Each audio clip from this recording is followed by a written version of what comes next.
Une fois, le cher est donné cours à son épouse, rahimahullah, rahimahullah. Et en fait, elle avait pour habitude de donner cours à sa femme, et après sa femme, elle descendait à l'étage d'en dessous et elle donnait cours aux sœurs. C'est vrai que c'est important aussi de réviser la science entre mari et femme à la maison, c'est bien. Le cher, il recommandait soit la femme, elle donne à son mari, soit le mari donne à la femme. Ils révisent ensemble, ça c'est bien, d'accord, à la maison. Réviser si la femme peut pas aller au cours, le mari retransmet à la femme. Si c'est le mari qui travaille pas aller au cours, la femme retransmet au mari. Ça, c'est des bonnes choses en islam, d'accord? Faut pas avoir de la mauvaise pudeur, comment je vais apprendre de ma femme, ou comment je vais apprendre de mes enfants, ou de mon mari. Le cher, il donnait cours à sa femme, après sa femme, elle redonnait aux sœurs. Et une fois, le cher, il donnait cours à sa femme, et sa femme, elle était venue sans le livre. Et le cher, il a dit à son épouse, il a dit, Talibu ilmin bila kitab, il a dit, quelqu'un qui veut la science, il vient sans son livre. Ça veut dire de ramener son livre, d'accord? Ça veut dire aussi que des fois, l'enseignant, il met un peu des petits coups de pression gentiment à l'élève. Faut pas prendre mal ça, d'accord? Il y a des gens, des fois, ils sont un peu fleurs bleues. Et le jeu de l'enseignement, c'est aussi que des fois, l'enseignant, il a besoin un peu de mettre les points sur les i, mais c'est jamais personnel. C'est jamais si quelqu'un, il voit que, par exemple, on n'a pas répondu à sa question durant le cours, ou alors l'enseignant, il a été un peu dur dans une parole. C'est jamais, à la base, si l'enseignant, il n'est pas attendu, c'est jamais personnel. C'est juste, il y a une parole, parmi les toutes premières paroles qu'on a apprises, c'est isbir ala murril jafa min muallimin fa inna rusukh al-ilmi fi nabaratihi. Ça veut dire patiente sur la dureté, sur la sécheresse amère d'un enseignant, car certes, l'ancrage de la science, il vient dans ses hauts de ton. C'est-à-dire que des fois, l'enseignant, quand il crie, bah, c'est parce qu'il a crié sur toi que tu as mémorisé le truc. Ça veut dire que ça veut pas dire que c'est tout le temps comme ça, mais le propre d'un enseignant, c'est que des fois, il est un peu dur dans l'intérêt de l'élève. D'accord? C'est jamais parce que on n'aime pas quelqu'un ou ci ou ça. Faut pas que les gens, des fois, ils mélangent un peu tout. Nous, on se rassemble à la base, bien sûr, pour se voir, etc. Ahmed, Mariam, on se visite, là, etc. Mais quand il y a le cours, après, il y a, entre guillemets, il y a un peu le jeu de l'enseignant et de l'élève. C'est-à-dire que nous, on essaye d'avoir le comportement d'être mon élève et l'enseignant, il essaie d'être l'enseignant. Il n'y a pas mélanger vie personnelle et cours de religion. C'est-à-dire que l'enseignant, des fois, il adopte des postures qu'il n'aurait pas dans la vie quotidienne ou entre amis. Et parce qu'il est enseignant, il va des fois prendre des postures, des fois un peu plus dures ou tout comme ça, pour l'intérêt de l'élève. Et l'élève, c'est pareil. Des fois, toi, tu connais bien l'enseignant, mais comme son enseignant, durant le cours, tu vas pas faire comme c'était son pote pendant le cours. Tu vas te mettre à la place d'un élève. J'ai compris? Donc c'est pour ça que c'est important qu'on acquiert cette réflexion-là. Faut pas, je vois quelqu'un il prend mal dès que l'enseignant il fronce un peu les sourcils ou il hausse un peu la voix. Et souvent, quand l'enseignant il est dur avec quelqu'un, ça veut dire qu'il compte plus sur cet élève que les autres. Si c'est quelqu'un qui est très nouveau, il va le chouchouter, il va essayer de le mettre à l'aise, tout ça. Quand c'est un élève de longue date, que tu connais bien, etc., des fois, tu es plus exigeant envers lui. C'est plutôt bon signe. Moi, j'avais un de mes chouyours au Liban, Ahmed. Ahmed Taral. Je laisse son nom. Je laisse son nom. Viens. Quand j'avais un enseignant, il dit, si tu vois que je suis gentil avec quelqu'un, ça veut dire qu'il est encore nouveau. Et si tu vois que je suis dur avec quelqu'un, ça veut dire que lui, en gros, c'est positif quand il est dur avec l'élève et quand il est pas dur, c'est-à-dire que l'élève, il n'est pas encore bien assimilé dans la classe. C'est vrai qu'il faut pas calquer le comportement de l'enseignant sur le comportement de la vie quotidienne, vous avez compris ou pas? Et c'est pareil quand tu as un patron et des employés. Des fois, le patron, c'est ton ami, mais quand c'est dans le cadre du travail, des fois, le patron, et des fois, justement, quand il compte sur toi, il va te mettre plus la pression que d'autres employés. Si tu le prends au sens personnel, il diras, bah, lui, il m'aime pas, alors en fait, pas du tout. Il t'aime bien et il compte sur toi, et c'est pour ça qu'il est plus exigeant envers toi. Vous avez compris? Il faut pas tout mélanger, parce que des fois, il y a des gens qui sont un peu fleurs bleues, chez les frères ou chez les sœurs. Faut pas, nous, on est là, notre objectif, c'est d'apprendre la religion, de profiter. Et l'apprentissage, ça demande un effort sur soi-même. L'enseignant, il fait un effort sur lui pour donner aux gens. Surtout que nous, on a une vie en dehors des cours. Donc ça, c'est les cours, c'est en plus de ce qu'on fait déjà. Et l'élève aussi, il faut qu'il prenne sur lui. Il faut que l'enseignant soit modeste et l'élève aussi. Si jamais il y a un truc qui t'a un peu chiffonné, il faut pas prendre personnellement. Et tu dis, voilà, peut-être qu'il est fatigué, ou peut-être que moi, j'ai pas fait ce qu'il fallait au bon moment, etc. Ça, c'est important de le comprendre. Les gens du bled ou les gens de l'ancienne génération, ils le savent, ça. Et même ceux qui viennent du bled, ils sont habitués que l'enseignement soit très dur. En France, c'était pareil aussi avant. Ça fait partie de la qualité de l'enseignement aussi. Plus c'est cool, plus c'est souple et machin, moins tu vas apprendre. Hein. Faut de la rigueur pour apprendre aussi. Voilà. Donc les savants ils disent cette parole-là qui est connue, c'est patiente sur la sécheresse amère d'un enseignant, car certes, la science s'ancrera dans ton cœur par le fait qu'il hausse le ton des fois. Isbir ala muril jafa min muallimin. Fa inna rusukh al-ilmi. J'essaie de mettre en valeur. Rusukh al-ilmi avec une kasra. Fi nabarati. Ça veut dire patiente sur la sécheresse amère d'un enseignant, car certes, je sais pas si on dit ancrage, c'est quand c'est ancré A-N-C-R-E, quand l'ancrage de la science, le plantage de la science, je sais pas comment on dit, l'impression de la science, il est par le fait qu'il hausse le ton.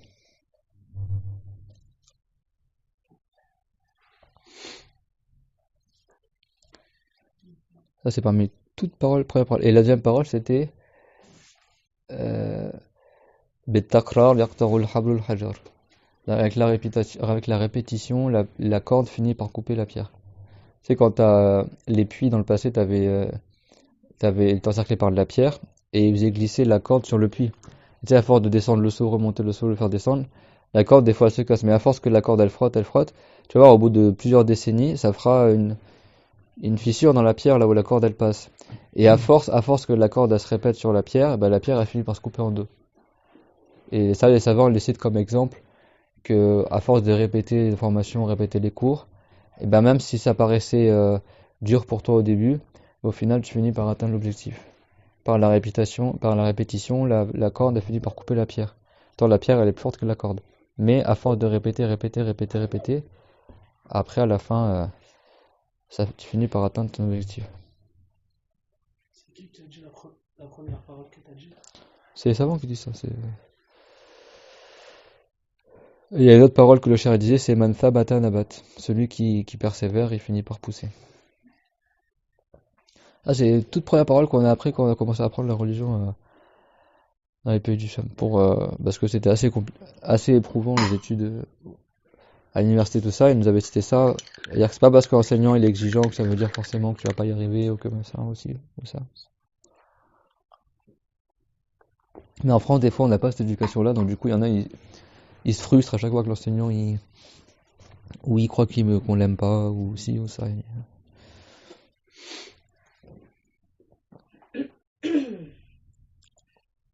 Bismillahirrahmanirrahim, alhamdulillahi rabbil alamin, lahu al-ni'matu wa lahu al-fallu wa lahu al-thana'u al-hasan, salawatullahi al-barri rahim wal malaikati al-muqarrabin, على سيدنا محمد أشرف المرسلين حبيب رب العالمين اللهم علمنا ما جهلنا وذكرنا ما نسينا وانفعنا بما علمتنا وزدنا علما وإنا نعوذ بك من حال أهل النار اللهم وفقنا لما تحبه وترضى وارزقنا الإخلاص لوجهك الكريم اللهم لا سهل إلا ما جعلته سهلا وأنت يا حي يا قيوم تجعل الحزن إذا شئت سهلا لله تعالى. Faites-moi attention d'appliquer la ayah en Sourate Al-Ma'idah وتعاونوا على البر والتقوى ولا تعاونوا على الإثم والعدوان, c'est-à-dire entraidez-vous pour les œuvres de bien, l'obéissance à Allah, et ne vous entraidez pas pour le péché et la désobéissance à Dieu.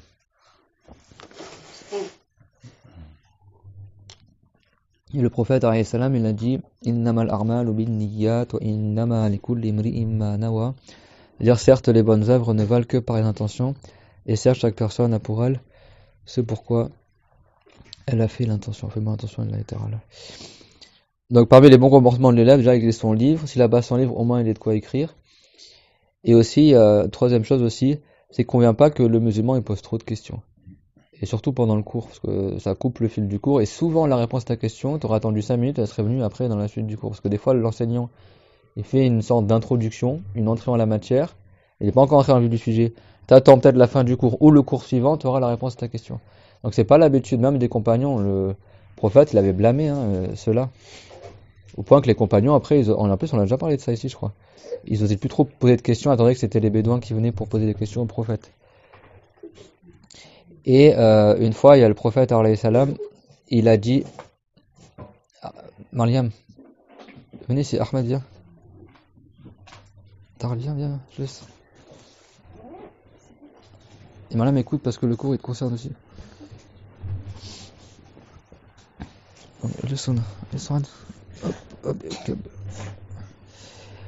Et le prophète, alayhi salam, il a dit, certes Dieu a rendu obligatoire sur vous le pèlerinage. La parole du prophète, alayhi salam, Qad faradallahu alaykumul hajj. Et il y a un compagnon ou un musulman, il a levé la main, il a dit, Awa fi kulli sana ya Rasulallah, est-ce que c'est chaque année, ô Messie de Allah, dit chaque année on doit faire le hajj? Est-ce que le prophète il a précisé chaque année? Le prophète a dit quoi dans sa parole? Sallallahu alayhi wa sallam. Il a dit quoi dans sa parole? Ça c'est un hadith rapporté par Muslim. Il a dit quoi dans sa parole? Dieu vous a ordonné de faire le hajj. S'il fallait le faire chaque année, le prophète il l'aurait dit. S'il l'a pas dit, c'est que ça n'a pas été révélé, c'est bon. Donc il y a un musulman, il a interrompu, il a dit, est-ce que c'est chaque année? Et le prophète l'a rien dit. Il l'a ignoré. Après la personne elle a demandé une deuxième fois, est-ce que c'est chaque année? Le prophète l'a rien dit. Après il a demandé une troisième fois. Il a dit, est-ce que chaque année? Le prophète, après il a dit, si je répondais oui, ça deviendrait obligatoire sur vous de le faire chaque année et vous ne serez pas capable. Le prophète il reçoit la révélation. Tu veux quoi en fait? Le prophète il te donne une chose simple, pourquoi tu cherches compliqué? De manière, si le prophète, on a déjà vu ça au cours dernier, le prophète il dit une parole. Le sens apparent de la parole, c'est que Dieu t'a ordonné de faire le hajj. Si tu as fait le hajj de manière apparente, bah tu as fait l'obligation. Tu as compris ou pas? S'il fallait faire plusieurs fois, le prophète l'aurait précisé, il l'a pas précisé. Alors, salam. Bah, prends l'information telle quelle et alhamdoulilah. Et lui, il a voulu des détails que le prophète l'a pas dit. Et le prophète, pour lui enseigner, il répondait pas. Parce qu'il y a des gens, des fois, ils posent la question dans le cours, tu réponds pas, ils le prennent mal. Mais c'est, le prophète lui-même, il faisait ça des fois. Ça veut dire quoi? Ça veut dire, sans mettre la honte à la personne et sans lui dire une parole méchante, c'est pour lui faire comprendre, c'est pas le moment, mon frère, de poser la question, par exemple. C'est bon? Ou attends la fin du cours, etc. Il y en a, par exemple, qu'est-ce qu'ils font? Ils vont écrire sur une feuille, par exemple. Ça, c'est une bonne chose. Parce qu'au moins, l'enseignant, au lieu de le couper en plein milieu dans son truc, des fois, d'écrire sur une feuille, il a fait une erreur, tu fais passer la feuille, après, il lit pendant le cours, et après, au moment opportun, il va se corriger, par exemple. Ça, c'est une bonne chose aussi de nous, c'est comme ça. Souvent, c'est plus efficace d'écrire ta question sur un petit papier, et après, tu donnes à l'enseignant. Et si c'est un truc qui est nécessité durant le cours, c'est bien. Sauf si c'est par exemple une question, est-ce que tu répétais la ayah ou comme a demandé la sœur, tu peux redire la parole. Ça, c'est là, tu peux couper l'enseignant. Mais quand tu me demandes un détail qui n'a pas été cité, par exemple, pourquoi tu le demandes? Si l'enseignant avait voulu le citer, il l'aurait cité. C'est l'enseignant qui fait le cours, c'est pas l'élève. Des fois, l'enseignant, il veut doser l'information, il veut pas tout donner d'un coup. Et donc, le compagnon, et le prophète Aïssam lui a dit ça. Et après, il a dit que certes, dans le sens que ce qui a mené à la perte les communautés avant vous, c'est qu'ils posaient trop de questions à leur prophète. Et il a fait comprendre que si tu veux vraiment savoir est-ce que c'est obligatoire chaque année, imagine que Dieu il fasse descendre la révélation que c'est obligatoire chaque année. Tu vas faire quoi après? Si j'avais répondu oui, ce serait devenu obligatoire chaque année, parce que ça veut dire qu'il aurait eu la révélation de ça. Vous avez compris ou pas? C'est pour vous dire que c'eût été possible qu'à cause de la question persistante du compagnon qui demande chaque fois la même chose, que Dieu il finit par révéler que ce sera chaque année, et s'il n'avait pas posé la question, il n'y aurait pas eu ça par exemple. Et là c'était déjà passé dans la communauté antérieure. En soit Al-Baqarah, quand Dieu leur ordonné au Banu Israël d'égorger une vache pour savoir qui c'est qui a tué telle personne de telle tribu, Moussa alayhi salam, il a dit, certes Dieu vous ordonne d'égorger une vache. Antafbahu baqara. C'est-à-dire là c'est pareil, c'est comme la parole du prophète. T'égorges une vache, bah, le sens apparent, t'as égorgé une vache, c'est fini, le truc il est fait. Mais quand il ne voulait pas le faire, il disait quoi? Invoque ton Seigneur pour qu'il nous écrive la vache, parce que toutes les vaches on les confond, c'est pas c'est laquelle de quoi il s'agit. Ils auraient pris n'importe quelle vache, ça aurait été bon. Et comme ils ont posé des questions en plus, bah ils se sont compliqués la tâche. Donc Dieu il a révélé une partie de description de la vache. Donc ça veut dire que déjà, c'est plus n'importe quelle vache, ça sera obligé d'une vache qui correspond à la description. Au lieu d'égorger une vache similaire à ça, ils ont dit demande encore invoque ton Seigneur, on les confond toujours les vaches machin. À la fin, elle était tellement précise la description de la vache qu'ils ont mis 40 ans à la trouver la vache. Certains savants ils ont dit. Il fallait trouver une vache qui était ni trop vieille ni trop âgée, mais qui avait jamais labouré la terre. Donc là, toutes les vaches, c'est utilisé quasiment pour labourer la terre ou les faire travailler. Fallait pas du tout qu'elle ait travaillé. Là, chez ta fille, elle a pas de tache du tout, donc elle est jaune pure. Même ses cornes sont jaunes, tout ça. Elle a pas de tache dans son pelage, tout ça. Tasurru an-nadhirin, elle rend heureux quand tu la vois, etc. Enfin, il y avait une description, ils ont failli pas trouver la vache, quoi. Certains savants, ils ont dit pendant 40 ans, ils ont cherché la vache. À la fin, ils ont trouvé, c'était chez une femme dont son mari était décédé. Et quand son mari est décédé, il avait laissé en héritage pour son enfant un veau. Et pour ceux qui prennent cours avec moi ou qui ont déjà pris cours au sujet-là, ils le savent, c'est que l'enfant, quand il a un héritage, tu peux pas le consommer injustement. Donc soit tu le vends dans l'intérêt de l'enfant, ou soit tu le conserves jusqu'à ce que l'enfant soit pubère. Donc cette dame-là, comme cette vache-là, c'était pas la sienne, c'était la vache de son enfant qui était encore petit, et ben le temps que l'enfant ait grandisse, la vache aussi elle a grandi. Et comme la vache, elle était dans l'intérêt de l'enfant, ils l'ont pas utilisée pour labourer la terre. Donc la vache, elle est restée sans jamais travailler. Et après, la vache, elle a vieilli. En vieillissant, tout son pelage est devenu jaunâtre. Et c'était le bien de l'enfant. Quand les musulmans dans Israël, ils sont allés voir, ils ont enfin trouvé la vache, après des années de recherche, ils ont demandé à la femme de leur donner la vache. C'était la vache, la seule vache correspond à la description que Dieu avait donnée à Moussa, alayhi salam. Et la femme, elle n'a pas voulu.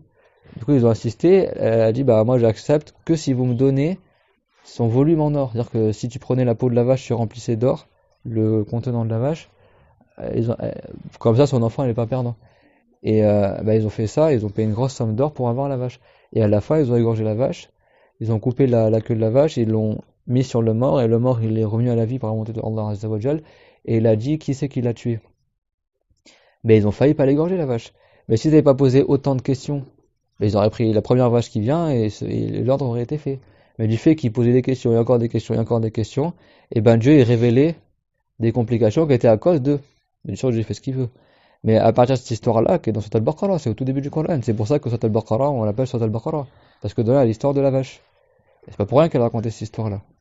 Et le prophète, alayhi salam, il a dit, certes, parmi les choses qui ont égaré les communautés avant vous, c'est qu'ils faisaient trop des allées-venues à leurs prophètes et posaient trop de questions. D'accord? La religion, elle s'apprend pas en posant des questions. Ça s'apprend en venant au cours. En venant en cours, en prenant des informations. Et après, bien sûr, des fois on pose des questions, mais c'est pas toute ta religion, tu passes ton temps à envoyer des textos, des trucs, des mails, des machins. Tu vas jamais apprendre comme ça. Il y aura toujours. Si tu veux faire un seul cours sous forme de questions-réponses, ça va te faire 100 questions-réponses. Tu auras le temps de poser 100 questions-réponses, ton enseignant. Tu viens à un seul cours, tu as déjà toutes les réponses. Et la plupart du temps, je peux vous le dire par expérience, la plupart du temps, toutes tes réponses, elles viendront dans les cours. Si tu persévères dans les cours, tôt ou tard, tu auras la réponse à tes questions. Soit dans le cours d'aujourd'hui ou le cours d'après, etc. Vous savez qu'à l'université, il y a des frères qui me racontaient qu'il y a des livres qu'ils n'ont même pas pu terminer. Parce qu'il y a des élèves pendant le cours, c'est des cours de fiqh un peu détaillés. Il y en a, avant que le prof il rentre dans l'explication, tout ça, il laissait pas le prof donner ce qu'il avait préparé et poser des questions à chaque fois. Du coup, ça retardait le cours. Et ben, il y a des chapitres où le prof il a pas donné. Ils n'ont même pas pu terminer le livre. Parce qu'ils ont ralenti le cours et à la fin, le prof a dit, bah, ce chapitre-là, on va juste le prendre en lecture parce qu'on n'a plus le temps de le faire. Et il y a certaines classes où tellement les élèves posaient de questions qu'ils n'ont pas terminé le programme. Alors que les autres classes où ils posaient pas de questions, ils ont terminé. L'enseignant, quand il donne un cours, il prépare son cours à l'avance en général, et il sait qu'est-ce qu'il va donner et qu'est-ce qu'il va pas donner. S'il a choisi de pas donner certains détails, c'est parce qu'il a voulu pas les donner. Et parmi les choses qu'on apprend en tant qu'enseignant, c'est que c'est pas les élèves qui font le cours, c'est l'enseignant. D'accord? C'est l'enseignant qui mène la classe. C'est pour ça que prenez pas mal. Si vous voyez que l'enseignant, des fois, il répond pas à ta question, ou il te dit plus tard, ou à la fin du cours, ou écris-moi ta question, ça veut pas dire qu'il t'aime pas. Ça veut dire que il y a un déroulé pédagogique, et l'enseignant, il veut pas tout court-circuiter pour faire plaisir à un tel ou à un tel. Et ça, c'est parmi les bons comportements dans l'apprentissage de la science de religion. Notre cher, rahimahullah, quand il prenait cours, il posait aucune question. Il ne posait aucune question.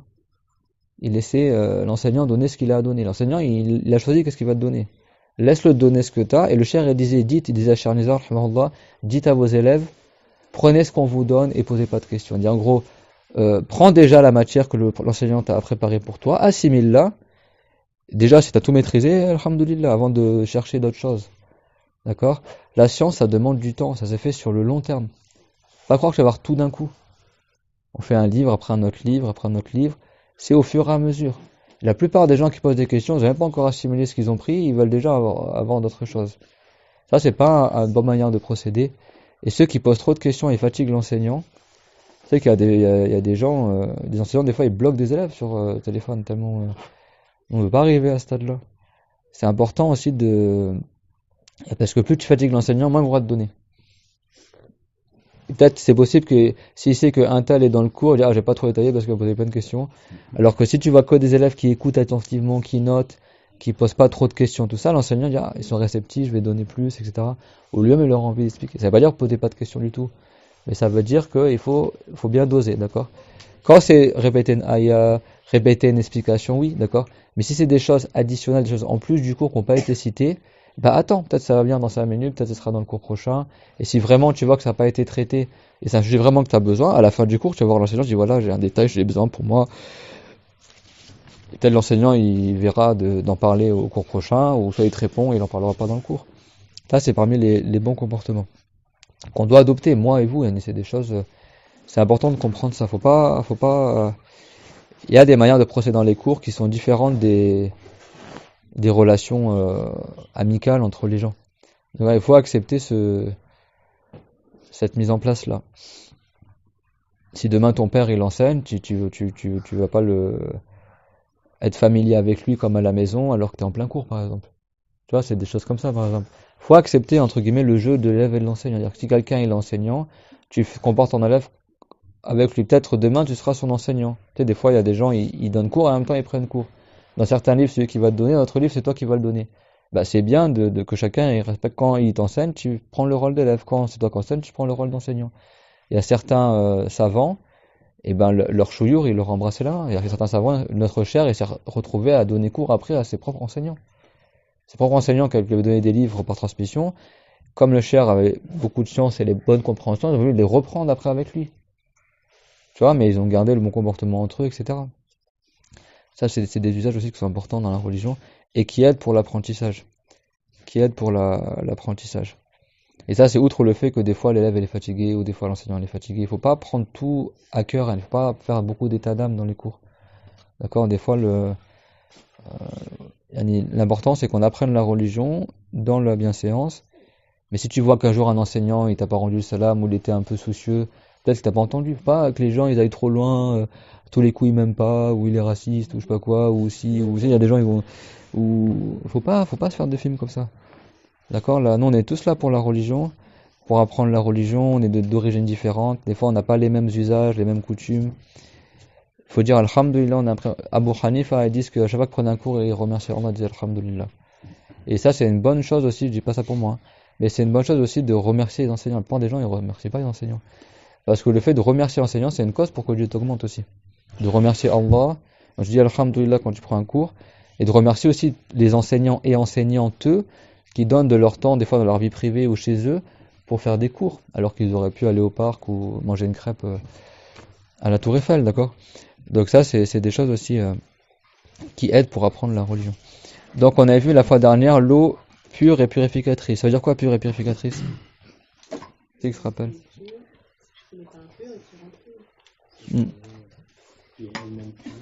Celle qui est pure et qui rend purifiante. Comment on reconnaît une eau qui est purificatrice? Comment on sait qu'une eau elle est valable pour la purification? C'est quoi la purification déjà? C'est deux choses on avait dit. La purification dans la religion.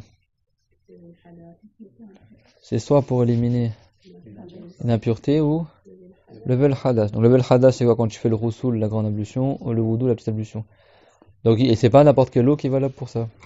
Ou éliminer une impureté, d'accord? Tu veux éliminer une tache de sang, une tache d'alcool. C'est pas n'importe quelle eau non plus. Donc c'est la même eau pour toutes ces choses-là. C'est ce qu'on appelle l'eau qui est pure en elle-même et purifiante pour autre qu'elle. Donc comment on reconnaît cette eau-là? Comment on sait que cette eau-là elle est purifiante et pure en elle-même? Ce qui est purifiant est forcément pur, hein, bien sûr. Elle n'a pas suivi de modification. Alors, on n'a jamais parlé de ça dans le cours dernier, donc C'est l'eau dans l'absolu.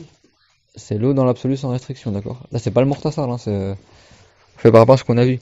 C'est l'eau qu'on peut appeler eau, Ahmed. C'est l'eau qu'on peut appeler eau sans restriction indissociable, d'accord? Par exemple, quelle eau? L'eau de mer, l'eau de source, l'eau du fleuve, l'eau du lac, l'eau de puits, l'eau de la fonte de la neige, très bien. L'eau de grêle, pas la grêle elle-même ou la neige, d'accord? Si tu prends des glaçons, tu frottes sur ton visage, ça purifie pas. Faut qu'il y ait un écoulement de l'eau. D'accord? Les enfants, là, vraiment que vous écoutiez le cours, hein, sinon je vous sépare. Hein. L'eau du robinet, c'est bon ou pas? Même s'il y a un petit goût de chlore en été dedans.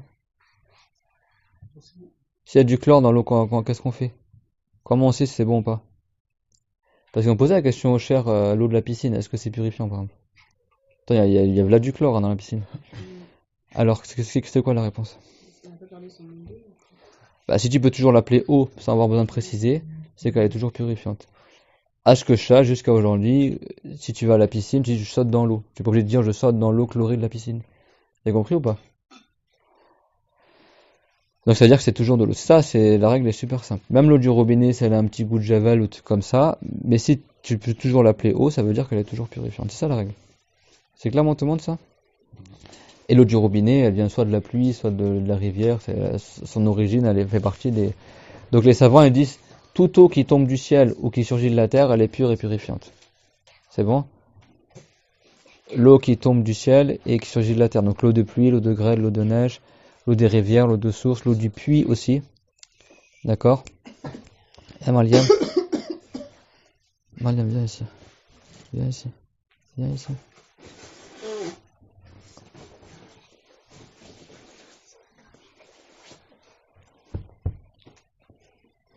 C'est clairement tout le monde ça? Et par contre, il dit eau de rose.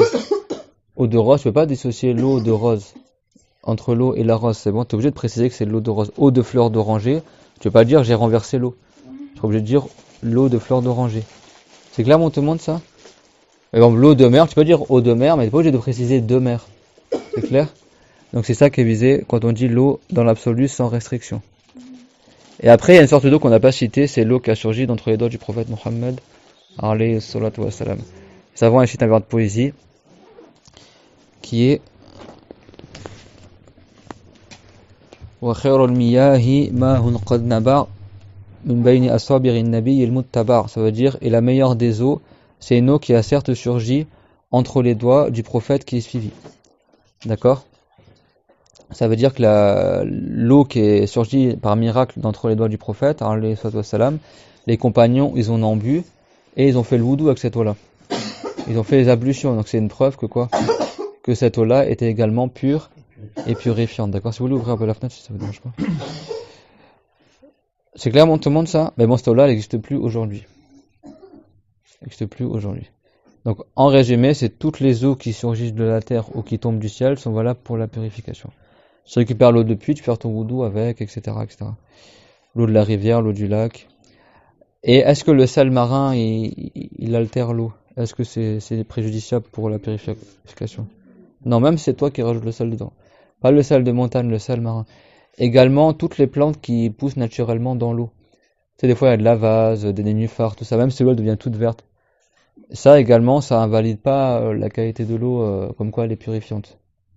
Si tu as une petite piscine qui est devenue toute verte parce que tu l'as pas nettoyée, tu l'as pas chlorée, même s'il y a de la vase, de la mousse et tout ça, là, cette eau-là, tu peux faire le wudu avec. C'est clairement tout le monde ça? Même si l'eau est devenue toute verte. Et pareil, si l'eau également, sa couleur elle a changé à cause du fait que l'endroit où elle est, c'est une terre qui est dans lequel il y a du soufre par exemple. Donc l'eau elle a une odeur forte ou des fois il y a de la terre rouge, l'eau elle devient rouge. Tout ça, ça n'a pas de conséquences parce que c'est quelque chose qu'on peut pas éviter que ça se mélange à l'eau. La terre de manière générale, ça n'enlève pas le caractère purifiant de l'eau. Ça, c'est important de le savoir. C'est pas une condition que ton eau soit transparente, cristalline pour faire la purification avec. Même si c'est de l'eau avec de la boue dedans, tant que c'est pas de la boue, mais que c'est de l'eau liquide, même si elle est toute marron, tu peux faire les ablutions avec. C'est clair, on te demande. La règle, c'est que tant que tu peux l'appeler eau, c'est valable pour la purification. Si tu es obligé de préciser c'est l'eau de quoi, ça veut dire que ça, c'est plus une eau absolue. C'est une eau qui a besoin d'être restreinte par une restriction. Donc, dans ce cas-là, elle ne sera pas valable pour la purification, comme l'eau de fleur d'oranger, comme l'eau de rose et tel que cela. La deuxième sorte d'eau, donc là on voit différents types d'eau. Donc la première c'est celle avec laquelle tu fais les ablutions, etc. La deuxième, comme on va le voir, c'est pas l'eau qu'on pourra utiliser pour les ablutions, etc. وَمَاءٌ طَاهِرٌ غَيْرُ مُطَهِّرٌ أي طاهر بنفسه غير مطهر لغيره أي لا يرفع الحدث ولا يزيل النجس قال نجس ونجس. ما معكم الكتاب والرابط? T'as pas donné le lien? Si, je l'envoie. Ah. Donc, deuxième sorte d'eau dans vos livres, c'est marqué quoi? l'eau qui est pure en elle-même, mais qui n'est pas purifiante. Alors des fois, une chose peut être pure, mais n'a pas la capacité de purifier autre chose. Bon, la dernière fois, j'avais cité l'exemple du coussin. Par exemple, le coussin est pur, mais si tu le frottes sur tes mains, tu vas pas avoir le wudu en te frottant sur le coussin. D'accord? Donc c'est pas parce qu'une chose est pure que forcément elle a cette capacité à purifier. Ça, il y a que l'eau qui l'a. Il y a que l'eau qui a la capacité d'être pure en elle-même et de rendre pure autre qu'elle. Parce que l'eau, c'est une créature qui est étonnante, qui est très fine, qui s'infiltre là où d'autres choses ne s'infiltrent pas. Et il y a que l'eau qui peut nettoyer. Il n'y a pas un autre liquide qui nettoie comme l'eau en fait. L'eau elle a beaucoup de profits. Donc il n'y a que l'eau qui est pure et qui purifie. Le lait par exemple c'est pur, mais le lait il purifie pas. Pareil l'eau de Javel, etc. Ça purifie pas. Donc ça, l'exemple de l'eau qui est pure en elle-même mais qui n'est pas purifiante. Donc ça veut dire quoi elle n'est pas purifiante? C'est-à-dire que tu peux pas lever un hadath avec, ni éliminer l'impureté avec. Ça veut pas dire que tu peux pas nettoyer. Tu peux nettoyer avec, cuisiner et machin, mais légalement on considérera pas que ton wudu sera valable ou ton ghusl sera valable, etc. Ce qui peut me rappeler c'est quoi le hadath? C'est un jugement abstrait qui advient aux membres de la personne et qui empêche la validité de sa prière. C'est bon? Donc c'est un jugement, d'accord? C'est pas quelque chose de physique. C'est un jugement. Si tu es dans ce jugement-là, tu ne pourras pas faire la prière, ni le tawaf, ni porter le Coran, ni toucher le Coran, etc. C'est ce qu'on verra plus tard dans les cours, Inch'Allah. Donc le hadath, c'est quoi? C'est un jugement que tant que tu es dedans, bah, tu pourras pas faire certaines choses qui nécessitent la purification. Quand on dit la purification, ça veut pas dire que le musulman il est impur. D'accord, l'être humain il n'est jamais impur. Même quand il meurt, l'être humain il reste toujours pur.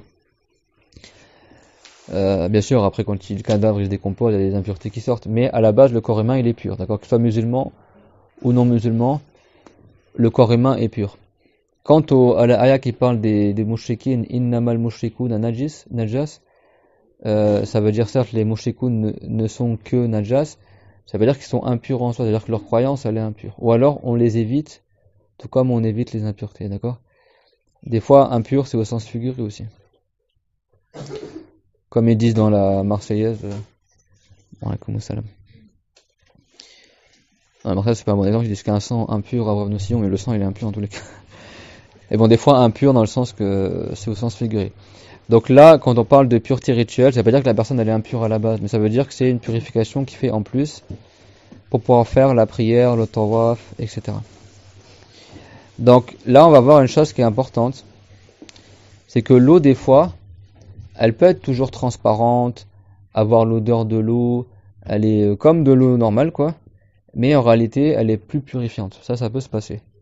D'accord? C'est-à-dire que physiquement, tu vas voir que c'est de l'eau comme d'habitude, mais en réalité, elle est plus capable de purifier. Donc ça, c'est une type d'eau, malgré le fait qu'elle reste inchangée au niveau des caractéristiques.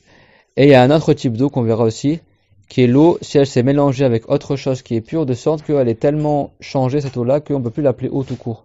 Donc là, également, elle sera plus purifiante. C'est clair? Donc il y a deux cas. C'est bon? Donc le premier cas, c'est ce qu'on appelle al-ma al-mustarmal, l'eau utilisée. Donc الماء المستعمل هو الذي استعمل فيما لا بد منه في الوضوء والغسل أو استعمل في إزالة نجس إذا طهر المحال ولم يتغير فإن لم يدخل المحال أو تغير بالنجاسة فهو نجس. Alors, la première chose c'est l'eau utilisée. Alors il faut bien comprendre c'est quoi l'eau utilisée. L'eau utilisée, c'est quand tu fais le wudu, tu as de l'eau qui coule quand tu fais les ablutions. Tout le monde sait c'est quoi le wudu, le ghusl. Quand tu fais les ablutions, c'est une condition que l'eau, elle coule sur le membre à laver, c'est bon? Le lavage dans la religion, c'est pas le mouillage. D'accord? Le lavage, c'est le fait qu'il y a une quantité d'eau qui coule sur la surface à laver. Alors soit elle coule toute seule, ou soit elle coule parce que tu l'accompagnes avec la main. Mais dans tous les cas, on appelle ça un écoulement. Même si tu prends un gant bien imbibé d'eau et que le gant bien imbibé d'eau, quand il y a de l'eau dans le gant, c'est bon, pas juste mouillé, il y a de l'eau dedans, il est bien imbibé et après tu le passes comme ça sur ton bras, ça on appelle ça un écoulement de l'eau, ça compte comme un lavage aussi. Je parle pas il a essoré le gant et le gant il est juste humide et il frotte avec son gant, non, on parle pas de ça. Je parle il a bien trempé le gant dans l'eau sans l'essorer et après tu le passes comme ça sur ton bras, imaginons, ça c'est considéré comme un lavage. C'est-à-dire que l'écoulement de l'eau, ça veut dire que le robinet coule à flot sur ton membre. Ça veut dire qu'il y a une quantité suffisante d'eau que tu peux étaler sur ta peau. C'est ça l'écoulement, ce qu'on appelle en arabe as-sayalan. On verra plus tard que ça, c'est une condition de validité de la purification. Si l'eau n'a pas coulé, il n'y a pas de lavage. C'est pour ça que la neige, par exemple, c'est pas valable. Parce que quand tu frottes avec de la neige, il n'y a pas d'écoulement de l'eau. La grêle, c'est pareil. Donc tu fais d'abord fondre la neige et après tu utilises l'eau de la fonte, c'est bon. Mais ça veut dire que même si tu as juste quelques gouttes, ces gouttes-là, elles ont un volume. D'accord? Si ces gouttes-là, tu les étales avec ta main, ça compte comme un lavage. Là où les gouttes, elles ont... D'accord? C'est-à-dire quand on dit écoulement de l'eau, ça ne veut pas dire que le robinet reste ouvert.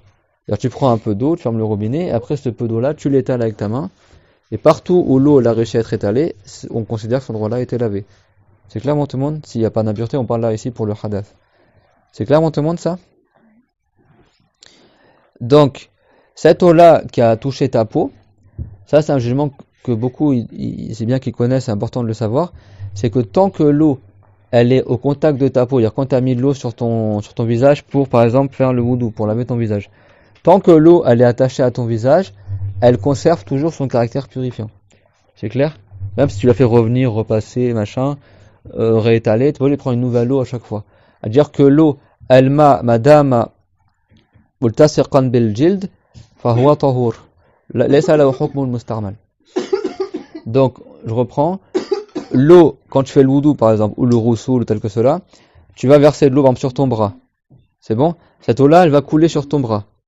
Soit par l'accompagnement de ta main, ou soit par le fait que toute l'eau, elle coule toute seule, comme ça, parce qu'il y a une quantité d'eau. C'est clair, tout le monde? Tant que l'eau qui était sur ton bras, ou le membre à laver, l'eau, elle s'est pas détachée de la peau, l'eau, elle est toujours purifiante. C'est clair, tout le monde?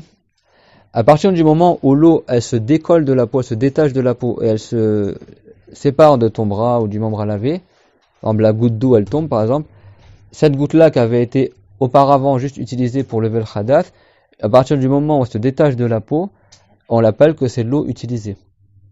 C'est clair? C'est de l'eau utilisée.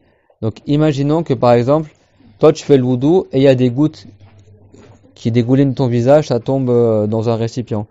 Des gouttes qui tombent de ton bras quand tu laves, ça tombe dans un récipient. On parle des gouttes de l'eau qui était à la base sur la peau pour lever le hadath.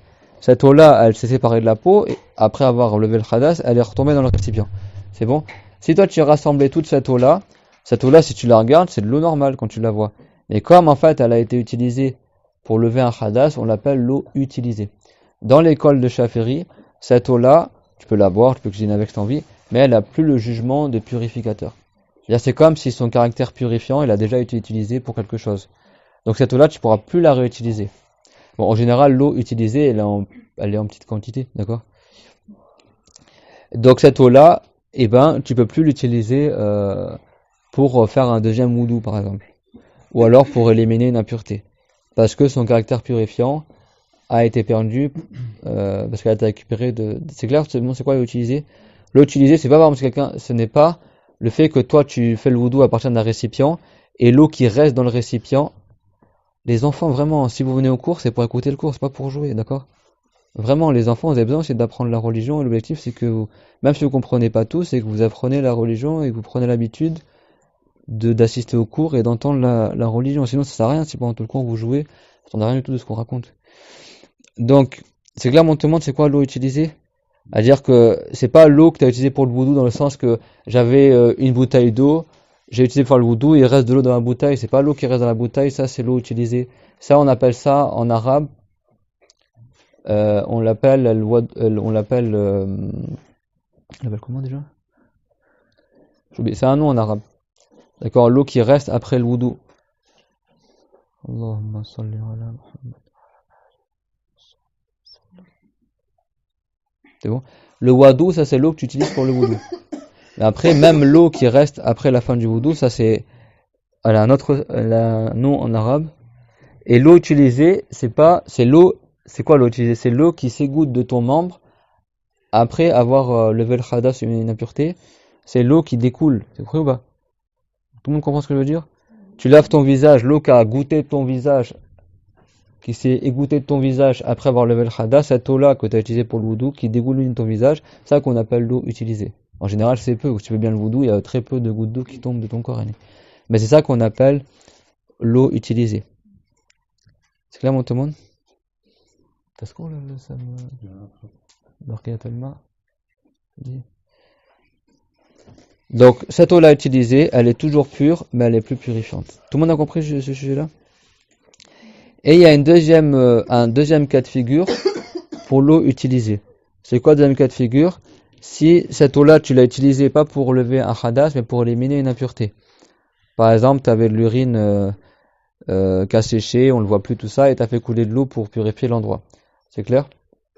Si l'eau, elle n'a pas changé à cause de l'impureté, et que l'impureté, elle est partie directement avec l'eau, et que l'eau, elle n'a pas augmenté de volume, etc., et que l'endroit est devenu propre après avoir fait écouler de l'eau, cette eau-là, si elle n'a pas changé par l'impureté en passant dessus, en s'écoulant dessus, cette eau-là est toujours pure, c'est bon? Mais comme elle a été utilisée pour éliminer une impureté, on considère que c'est l'eau aussi utilisée. Tu ne pourras plus réutiliser cette eau-là pour lever un hadas ou éliminer une impureté. Tout le monde a compris ça? Donc en gros, l'eau utilisée, c'est quoi? C'est soit l'eau qui a dégouliné de tes membres lorsque tu faisais le roussoul ou le wudu, lors du lavage obligatoire qui lève le hadas, ou soit l'eau que tu as utilisée pour éliminer une impureté à un endroit, et que, à des conditions bien sûr, que cette eau-là n'a pas été changée par l'impureté, et que l'endroit a été purifié après. C'est clairement tout le monde ça? Donc ça, c'est l'eau qu'on appelle l'eau utilisée.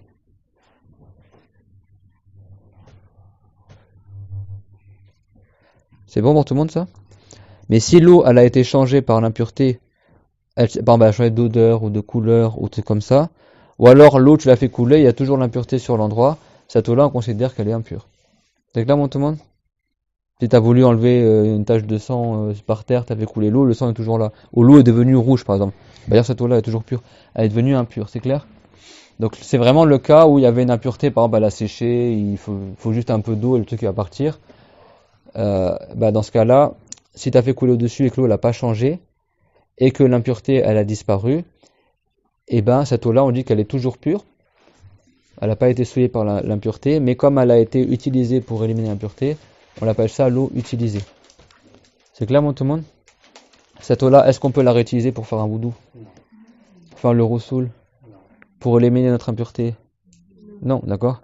Donc, si quelqu'un il veut économiser l'eau du wudu, il récupère les gouttes qui tombent de lui pour après le réutiliser, ça il ne pourra pas le réutiliser pour la purification. Et pareil pour les impuretés. Tout le monde a compris ça? Donc ça c'est marqué dans votre livre. C'est bon? Alors, tout le monde a compris ce sujet-là? Sachez que ça, c'est pas chez tous les savants. Chez les Malikites, il n'y a pas ce jugement-là.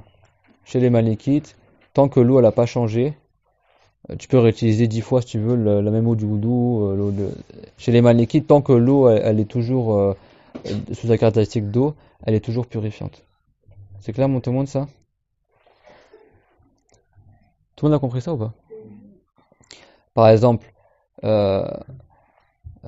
c'est bon, tout le monde a assimilé ça, parce que un truc en plus.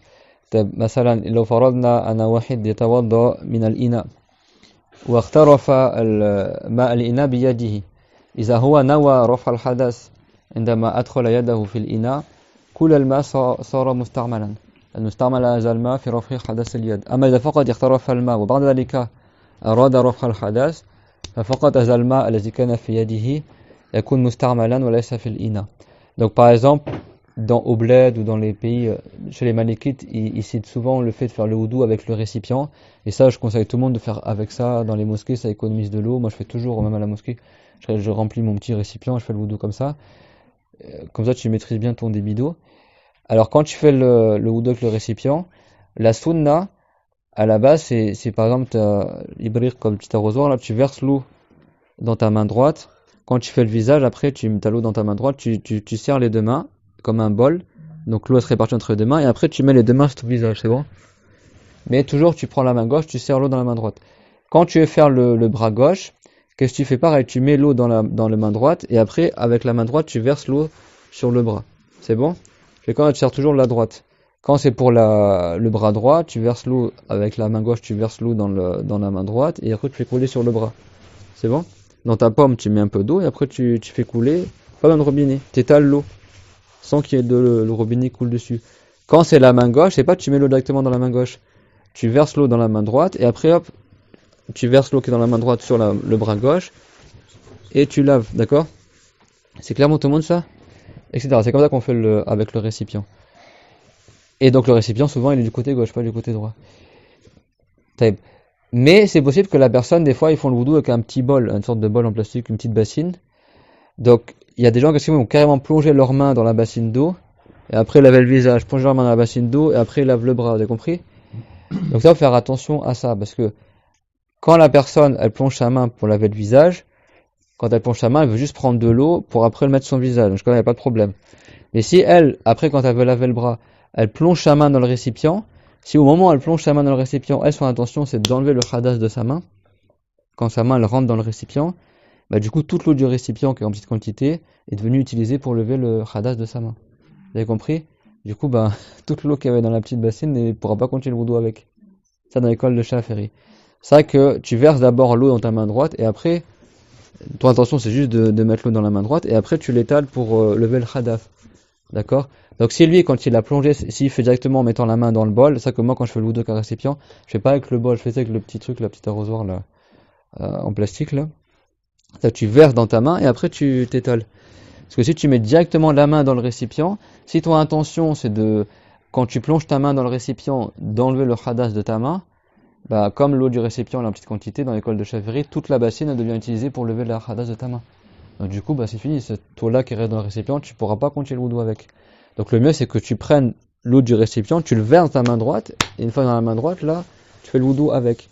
Sauf si la personne, elle, son intention c'était simplement de prendre l'eau avec sa main droite, et après il voulait faire son wudu. Vous avez compris? Mais si quelqu'un n'a pas appris ça, il dit, ah bah, carrément je plonge ma main dedans, comme ça la main, et après il continue son wudu, mais du coup toute l'eau de la bassine, elle est utilisée. Parce qu'il servait de cette eau-là pour lever le khadas de sa main. Vous avez compris l'importance? C'est vrai que le mieux c'est quoi? C'est tu verses l'eau dans ta main et après tu fais ça. Donc ça, par exemple chez les Malikites, il n'y a pas ça. Chez les Malikites, même si pour laver le pied, il met carrément son pied dans la bassine, dans l'école de Shafi'i, si tu as voulu lever le khadas de ton pied en mettant ton pied entièrement dans la bassine, toute la bassine, l'eau, elle devient utilisée. Tu ne pourras pas faire l'autre pied. Chez les Malikites, tu peux mettre le pied si tu as envie, et puis reprendre cette eau-là pour faire un autre wudu avec, ou pour... Vous avez compris ou pas? Chez les Malikites, tant que l'eau, elle garde ses caractéristiques, qu'elle n'est pas changée, etc., ils considèrent qu'elle est toujours purifiante. Ça, c'est une facilité pour certaines personnes. D'accord? Chez les Shafi'ites, comme on a dit, si elle a été utilisée pour lever une impureté ou lever un khadas, eh ben, elle est utilisée. Mais c'est pas l'eau qui reste dans le récipient après le wudu, c'est pas ça l'eau utilisée.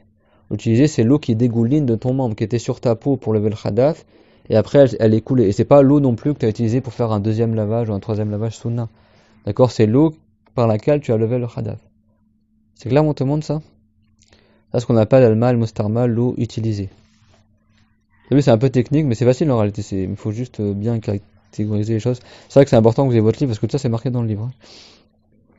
Et pour l'impureté, ben on regarde. Si c'était... Alors, les savants ils disent al-warid aqwa min al-mawrud. Yani, إذا كان النجاسة موجودة إذا سكب الماء عليها إذا كان يجري الماء على النجاسة وزالت النجاسة لا نقول تنجس الماء إذا ما تغير الماء يبقى طاهرا لكن ليس مطهرا أما إذا طرح النجاسة في الماء القليل يكون تنجس كل الماء يقولون الوارد أقوى من المورود يعني الذي يطرأ عليه أقوى من المطروء عليه يعني. Donc les savants ils disent, ça c'est une règle, ils disent que ce qui s'écoule est plus fort que la chose sur laquelle s'est écoulée la chose. À dire que si tu verses de l'eau sur une impureté et l'impureté elle disparaît, même si l'eau elle est en petite quantité, et on a appris dans l'école Shafi'i que si l'eau en petite quantité elle rentre en contact avec une impureté, l'eau devient impure.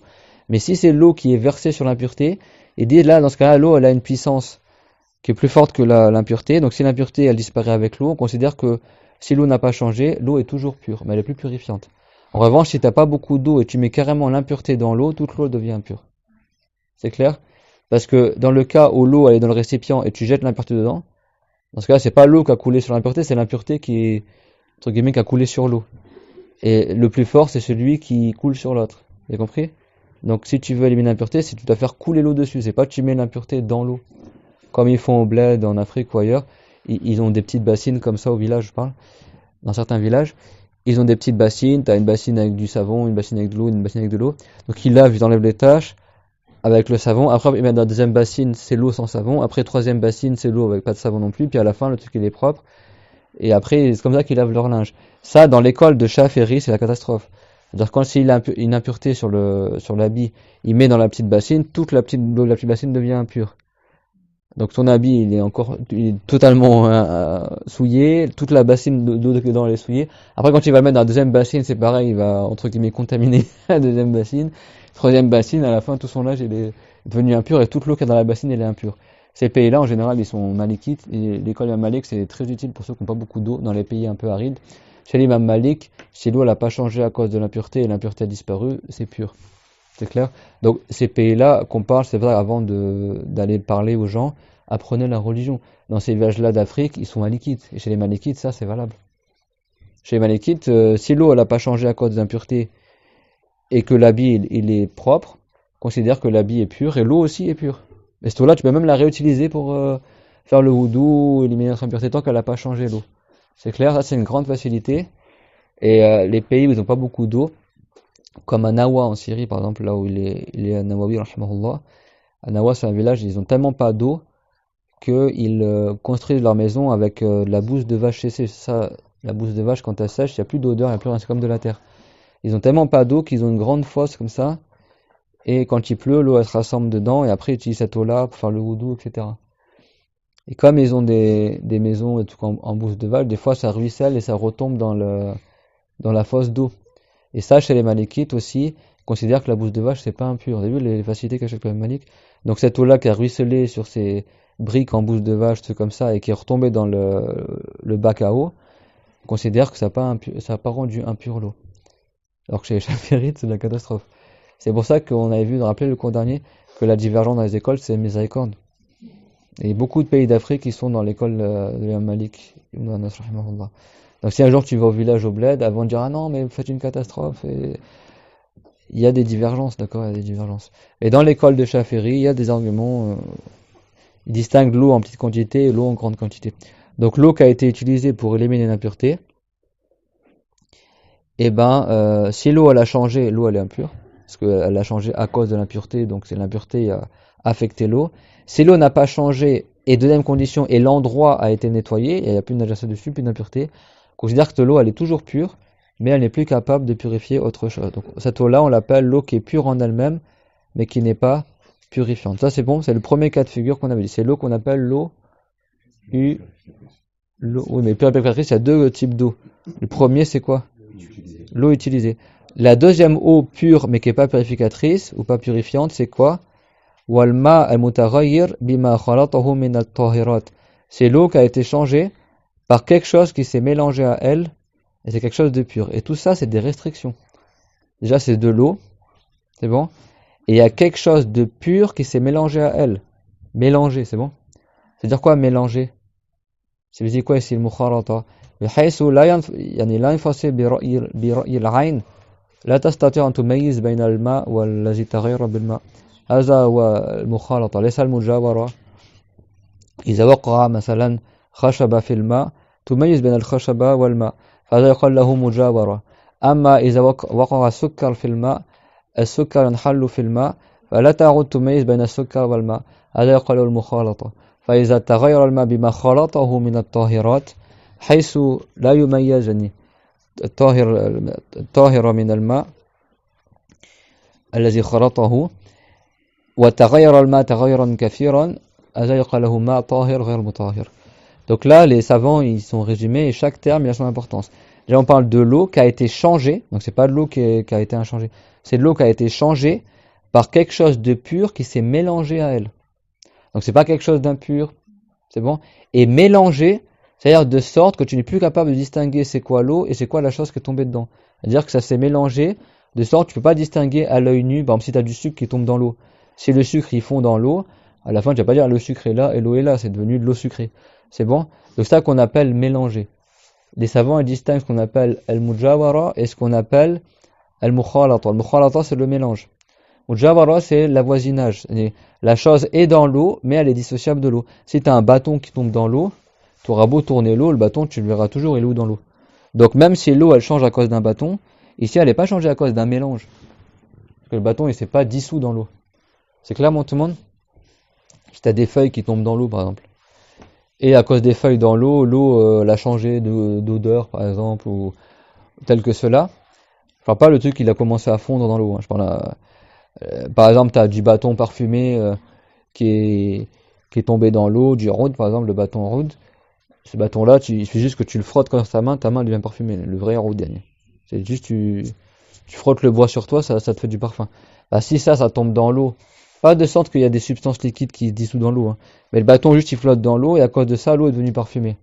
Même si elle est très parfumée, même si elle a beaucoup changé, et si elle n'a pas été modifiée par quelque chose qui s'est mélangé à elle. C'est quelque chose qui l'a avoisiné. Donc là, l'eau, elle reste pure. C'est bon? Tout le monde a compris ça? Les savants ici, par exemple, le cas où tu as un lac, et à côté du lac, imaginons que tu as des zèbres morts, par exemple, des cadavres d'animaux. C'est bon? Le truc est en train de se décomposer à côté de l'eau, par exemple des plantes embaumantes. Et l'eau, à force d'être à côté, à force, l'eau, elle a commencé à prendre une mauvaise odeur. Mais sans que rien se mélange à elle. C'est juste, elle a été affectée par quelque chose qui l'avoisine. Et ben là, même si l'eau elle a beaucoup changé, elle reste toujours purifiante. Donc la restriction, c'est que la chose, il faut qu'elle se dissout dans l'eau de sorte que tu ne peux plus la distinguer. Quand on dit mélanger ici, ça veut dire quoi? Ça veut dire que ça s'est mêlé à l'eau de sorte que tu ne peux plus distinguer l'eau de la chose qui s'est mélangée à elle. Si je mélange du lait avec de l'eau, et ça se mélange, à la fin ça devient de l'eau au lait, quoi. Tu vois plus où le lait et où l'eau, c'est devenu de l'eau blanchâtre. C'est clair, tout le monde? Bah, si l'eau elle est arrivée à un point où elle a changé de couleur, elle est devenue blanche par exemple, et ben là on considère qu'elle est toujours pure, mais elle est plus purifiante. Parce que cette eau-là, on peut plus l'appeler eau tout court.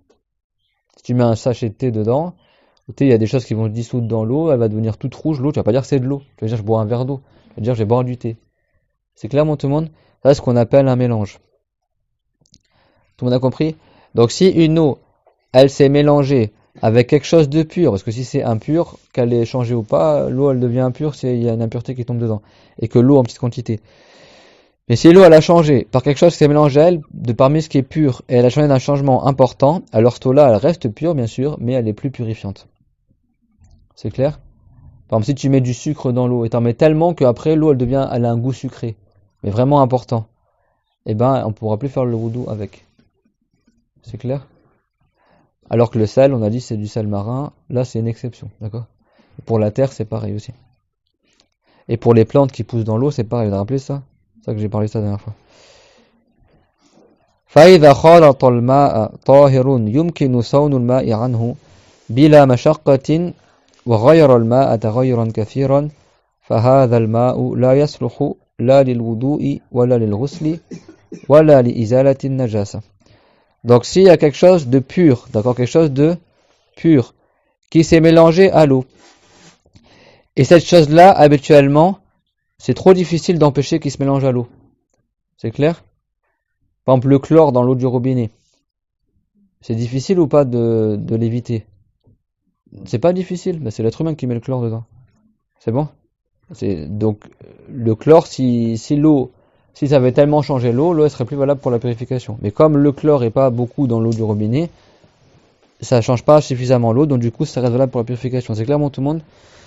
Mais en revanche, si tu as de l'eau qui dans une rivière, et la rivière elle est marron, et l'eau elle est marron parce que la rivière elle passe dans une terre marron, c'est clairement tout le monde? Là tu vas faire comment pour que l'eau elle reste transparente? Tu pourras pas. C'est clairement tout le monde? Donc là, même si l'eau elle est marron, c'est pas un changement qui invalide le caractère purifiant de l'eau. Parce que dans le lit de la rivière, il y a ça déjà à la base. Tu peux pas faire autrement.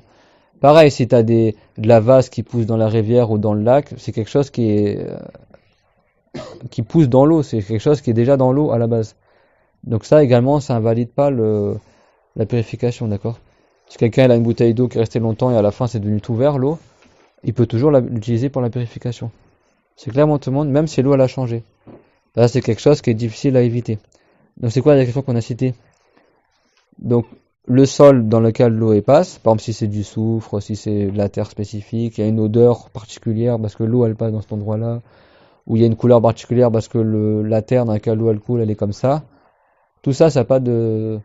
Par exemple si l'eau du puits, par exemple le puits, je sais pas moi, quand tu sors l'eau elle est marron parce que le puits il y a de la terre dedans, bah ça reste valable pour la purification. C'est clair? Également on a cité quoi?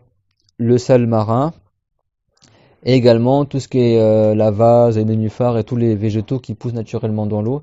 Même si l'eau devient toute verte, elle reste toujours valable pour la purification. Ça, c'est des exceptions. Ça, c'est des choses qu'il est difficile d'éviter à l'eau. Et les savants, ils disent quand une chose est trop difficile à éviter, ben, elle devient tolérée. La religion, elle est facile. Donc ici, on n'est plus dans la règle si l'eau elle a changé ou pas. Ça, on considère que c'est quelque chose qui est intrinsèque à l'eau, donc du coup, ça... C'est pour ça que les savants, ils ont dit quoi? Si l'eau, elle s'est mélangée à quelque chose de pur, dont il était facilement évitable qu'elle se mélange avec. Donc là, on exclut par cela les exemples qu'on a cités.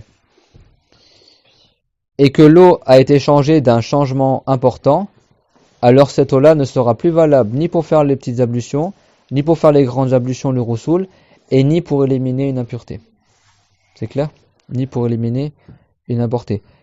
Alors pour la terre et le sel marin, ici, même si c'était facile d'éviter, c'est quand même toléré. Même si c'est toi-même qui as mis la terre dans l'eau, ça reste toléré. Même si c'est toi-même qui as mis le sel dans l'eau, ça reste toléré. Ça, c'est autre chose, d'accord?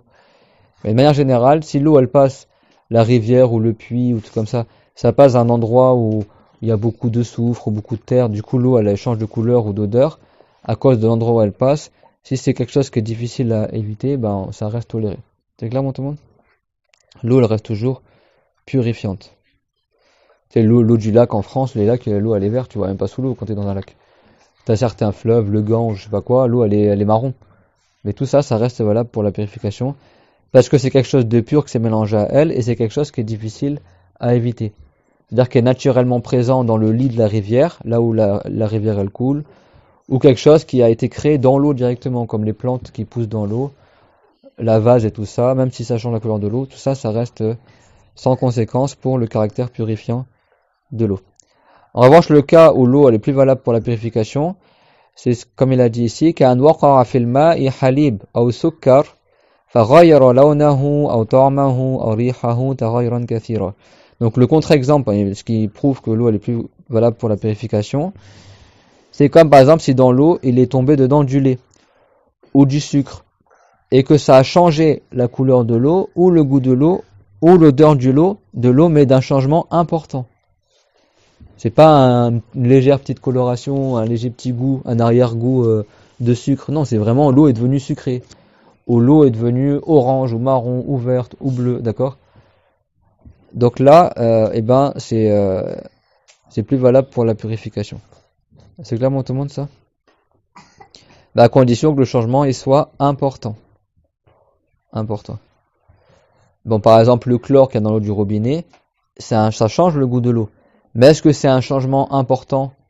Non. Alors comment tu sais que c'est important ou pas? Si c'est tellement important qu'au point que tu peux plus appeler cela eau, ça veut dire que c'est trop important le changement. Mais l'eau du robinet, on l'appelle toujours eau. Donc malgré le fait que des fois le goût il est très chloré ou très javelisé, si toi tu acceptes toujours de l'appeler eau tout court, t'as pas besoin de préciser, c'est pas de l'eau de javel, par exemple, c'est pas du chlore que tu bois, et ça veut dire que le changement n'est pas suffisamment important pour ôter le caractère purifiant de l'eau. Et c'est pareil pour la piscine. Quand ils ont posé la question au cheikh, est-ce que l'eau de la piscine est valable pour la purification? Le cheikh il a dit, est-ce que les gens ils l'appellent toujours eau? Bah oui. Il dit, je plonge sous l'eau. Jusqu'à présent, personne ne va dire l'eau de la piscine ou c'est bon ou pas? Donc ça prouve qu'elle est toujours purifiante. C'est clair? Quelqu'un qui a la piscine, il plonge sous l'eau, il a besoin de faire le wudu, il ressort, il a le wudu. D'accord? La mer, c'est pareil. C'est pour ça que c'est en fonction de la langue. Parce que Dieu dans le Coran, il a dit ma'an, de l'eau. Donc si c'est quelque chose que linguistiquement tu peux pas appeler ça eau, donc ça rentre pas dans la aya, donc c'est pas purifiant. Mais si tu peux toujours l'appeler eau, alors tu es toujours dans la aya, dans le sens de la aya, donc c'est toujours purifiant. C'est clair? Le café, la plupart du café, c'est de l'eau. Mais l'eau, elle a tellement changé que tu peux pas accepter de dire que c'est de l'eau. Tu es obligé de dire que c'est du café. Ou alors de l'eau avec du café. Mais tu peux pas dire eau tout court, sinon tu mentirais. Donc ça veut dire que c'est plus purifiant. C'est clairement tout le monde ça? أما ما يقع في الماء ولا يغيره تغييرا كثيرا فلا يؤثر لبقاء اسم الماء عليه بلا قيد. En revanche, ce qui tombe dans l'eau, ce qui est mélangé à l'eau, mais qui ne la modifie pas d'un changement important, alors cela n'a pas de conséquence dans le fait que cette eau-là, on peut toujours l'appeler eau sans restriction. C'est bon? Si tu mets trop de sucre dans de l'eau, tu vas dire c'est de l'eau sucrée. Tu vas pas dire c'est de l'eau tout court. C'est clair? Mais si c'est vraiment un tout petit peu, tu vas pas dire c'est de l'eau sucrée, tu vas dire c'est de l'eau. C'est clair? Donc, si ça ne t'implique pas de changer le nom de l'eau et d'objet de préciser de quelle eau il s'agit, si tu peux toujours l'appeler eau tout court, alors cette eau-là, elle est toujours purifiante. C'est clair, tout le monde, ça? Comme on a dit la piscine, ils ont mis un peu de chlore dedans. Tu sens qu'il y a du chlore, tu sens que c'est pas de l'eau, c'est pas vital le truc, tu vois que c'est l'eau, elle a été modifiée. Mais c'est pas un changement qui est arrivé jusqu'au stade où tu ne peux plus appeler cette eau-là eau. Tu es obligé de dire c'est de l'eau chlorée. Vous avez compris? Donc tant que tu n'arrives pas à ce stade-là, c'est-à-dire que le changement il n'est pas très important, l'altération de l'eau, alors cette eau-là est toujours bonne pour la purification. ويستثنى من ذلك الملح البحري فلا يؤثر في صلاحية الماء للتطهير وإن غير الماء تغييرا كثيرا بخلاف الملح الجبلي فإنه يؤثر لحديث الطهور ماؤه الحل ميتته. Donc après, comme on a dit tout à l'heure, dans le livre c'est marqué, et fait exception à cela, le sel marin, d'accord, pas le sel de montagne, le sel marin, parce qu'il y a du sel de montagne, il y a des mines de sel, quoi, où tu extrais le sel, et il y a du sel marin. Le sel, par exemple, le sel de Guérande, ils vont sur les plages en Normandie ou je sais pas où, ils raclent le sol, ou ils ont des tamis comme ça, au soleil, l'eau elle s'évapore, il reste le sel, après ils récupèrent le sel. Ce sel-là, même si toi après tu le remets dans l'eau, et bah c'est toujours valable de se purifier avec. Mais en revanche, le sel qui casse dans la montagne, là, les mines de sel, tout ça, le gros sel là qui récupère, ça c'est pas valable d'utiliser. Si tu en mets trop dans l'eau, tu sens qu'elle devient salée, tu sens le goût du sel, ça devient trop salé, et bah cette eau-là sera plus valable pour la purification. Donc c'est quoi l'exception qu'on a cité ici? Il n'a pas tout cité, hein, on a cité plus que nous. Il a dit, et excepté de cela, le sel marin, en effet, il n'a pas de conséquence sur la validité de l'eau pour la purification, et même s'il change beaucoup l'eau. Le changement, il est soit par quoi? La couleur, le goût ou l'odeur. Même si juste un des trois il a changé. Si le goût a changé, même si l'odeur et la couleur n'a pas changé, tu vois. Si le goût tout seul a changé, ou alors l'odeur tout seul a changé, mais d'un changement important, disons qu'on peut plus l'appeler eau, c'est devenu de l'eau parfumée, ou c'est devenu de l'eau sucrée, ou de l'eau colorée, et ben dans ce cas-là, c'est plus valable. C'est pas une condition que les trois ils aient changé. Un des trois, c'est suffisant. Et ça a des origines dans le hadith, comme on verra plus tard, Inch'Allah là. Donc, même si le sel marin a beaucoup changé l'eau, l'eau est toujours bonne pour la purification, elle est toujours purifiante. C'est bon? Contrairement au cas du sel de montagne. Le sel qu'on extrait des montagnes, ou le minerai en fait, autre que le sel marin. Alors certes, celui-ci a une conséquence, c'est-à-dire si ça change trop le goût de l'eau, cette eau-là ne sera plus valable pour la purification. Et ceci en raison du hadith que l'eau de la mer, comme a dit le prophète at-tahuru ma'uhu al-hillu maytatuhu, vous vous rappelez, quand le marin il a posé la question au prophète qu'il est en bateau en pleine mer, est-ce qu'il peut prendre l'eau de la mer pour faire le wudu? Le prophète l'a dit, l'eau de la mer c'est celle qui est pure et dont le cadavre des animaux marins aussi il est licite à la consommation. Ce hadith-là, on a dit qu'il est faible au niveau de la chaîne de transmission, mais ils ont dit al-hadithu iza talaqathu al-umma bil-qabul yajuzu al-ramalu bihi, c'est-à-dire si le hadith, tous les savants mujtahid l'ont accepté, sa signification, alors ça renforce le hadith, comme ce hadith-là. Si demain tu as un wahhabite qui dit oui, la chaîne de transmission n'est pas forte, tu dis ce hadith-là, tous les savants mujtahid dans l'ajtihad ont trouvé le même résultat que dans le hadith. Donc ça a renforcé le hadith. Donc ce hadith-là, il est fort, pas en lui-même, mais il est fort par l'acceptation de la communauté à son égard. Parce que Dieu il a fait que les savants ne seront jamais unanimes sur un égarement. Donc comme tous les savants ont été unanimes que l'eau de la mer, ils n'ont jamais trouvé la preuve du contraire, ils ont tous arrivé au résultat que l'eau de la mer est pure et purificatrice, et ils se trouvaient qu'il y avait un hadith qui disait ça aussi, même s'il était faible au départ au niveau de la chaîne de transmission, ça a renforcé la chaîne du hadith. Donc il est devenu fort, grâce à l'application des savants mujtahid. Il y a plusieurs exemples comme ça. C'est ça que la chaîne du hadith, c'est pas juste on regarde la chaîne de transmission, il y a d'autres détails. Et on aura fini par cela, la deuxième catégorie d'eau, qui est l'eau qui est pure en elle-même, mais qui n'est pas purifiante pour autre qu'elle. Et Inch'Allah, samedi prochain, on verra la dernière sorte qui est l'eau qui est impure. C'est clair? C'est bon pour tout le monde? Des questions, ce qu'on a vu? Wa akhiru da'wana anil hamdulillahi rabbil alamin. Sallallahu ala Muhammad ashrafil mursalin. Rabbana atina fid dunya hasanah wa fil akhirati hasanah wa qina adhaban nar. ربنا لا تزغ قلوبنا بعد إذ هديتنا وهب لنا من لدنك رحمة إنك أنت الوهاب سبحان الله وبحمده لا قوة إلا بالله ما شاء الله كان وما لم يشأ لم يكن أعلم أن الله على كل شيء قدير وأن الله قد أحاط بكل شيء علما لا إله إلا الله اللهم صل على محمد وعلى آله وصحبه وسلم رب اغفر لي والمؤمنين والمؤمنات بارك الله فيكم وأحسن الله إليكم